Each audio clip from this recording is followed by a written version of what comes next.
حدثنا موسى بن إسماعيل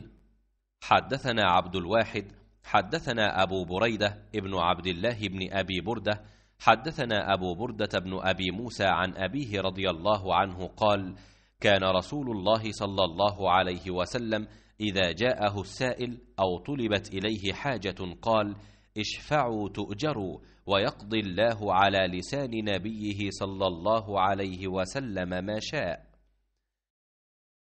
अबू बुर्दा बिन अबू मूसा ने बयान किया और उनसे उनके बाप अबू मूसा ने बयान किया कि रसूल अल्लाह सल्लल्लाहु अलैहि वसल्लम के पास अगर कोई मांगने वाला आता या आपके सामने कोई हाजत पेश की जाती तो आप सहाबा किराम रज़ी अल्लाह अन्हुम से फरमाते कि तुम सिफारिश करो कि इसका सवाब पाओगे, और अल्लाह पाक अपने नबी की ज़ुबान से जो फ़ैसला चाहेगा वो देगा। सही बुखारी हदीस नंबर 1432।